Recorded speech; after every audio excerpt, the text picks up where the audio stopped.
بسم اللہ الرحمن الرحیم۔ السلام علیکم۔ حضرت ابن زبیر کی بہادری اور روم کی لڑائی۔ حضرت عثمان رضی اللہ تعالیٰ عنہ کے زمانہ خلافت میں سن 26 ہجری میں مصر کے پہلے حاکم حضرت عمر ابن عاص رضی اللہ تعالیٰ عنہ کی بجائے جب عبداللہ بن سرح رضی اللہ تعالیٰ عنہ حاکم بنائے گئے تو وہ روم کی لڑائی کے لیے 20,000 کے لشکر کے ساتھ نکلے۔ رومیوں کا لشکر 2 لاکھ کے قریب تھا۔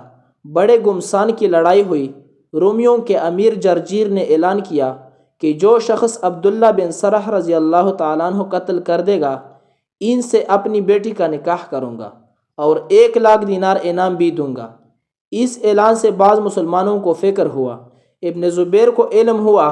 انہوں نے کہا یہ فکر کی بات نہیں، ہماری طرف سے بھی اعلان کیا جائے کہ جو شخص جرجیر کو قتل کرے گا اس کی بیٹی سے اس کا نکاح کیا جائے گا اور 1,00,000 دینار انعام، اور مزید یہ کہ اس کو ان شہروں کا امیر بھی بنا دیا جائے گا۔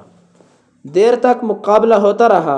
ابن زبیر رضی اللہ تعالیٰ عنہ نے دیکھا کہ جرجیر سارے لشکر کے پیچھے ہے اور لشکر ان سے آگے بڑھا ہوا ہے۔ 2 باندیاں مور کے پروں سے ان پر سایہ کیے ہوئے ہیں۔ انہوں نے غفلت کی حالت میں لشکر سے ہٹ کر اس پر تنہا جا کر حملہ کیا۔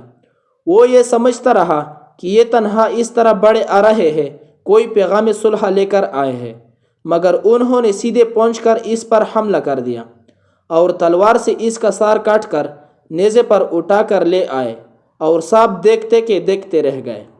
حضرت ابن زبیر رضی اللہ تعالیٰ عنہ عمر ہی تھے۔ ہجرت کے بعد سب سے پہلی پیدائش مہاجرین میں ان ہی کی ہے۔ مسلمانوں کو ان کی پیدائش سے بہت خوشی ہوئی تھی، اس لیے کہ 1 سال تک کسی مہاجری کے کوئی لڑکا نہ ہوا تھا، تو یہود نے یہ کہہ دیا تھا کہ ہم ان مہاجرین پر جدو کر رکھا ہے، ان کے لڑکا نہیں ہو سکتا۔ حضور صلی اللہ علیہ وسلم کا معمول بچوں کو بیعت دینے کا نہیں تھا، لیکن حضرت ابن زبیر رضی اللہ تعالیٰ عنہ کو 7 برس کی عمر میں بیعت فرما لیا تھا۔ اس لڑائی کے وقت ان کی عمر 24-25 سال کی تھی۔ اس عمر میں 2 لاکھ کی لشکر کو پلنگ کر اس طرح سے بادشاہ کا سار کاٹ لانا معمولی چیز نہیں۔ اگر ویڈیو اچھی لگی ہو تو ہمارے چینل کو سبسکرائب کریں اور ویڈیو کے اوپر اچھے کمنٹس کریں۔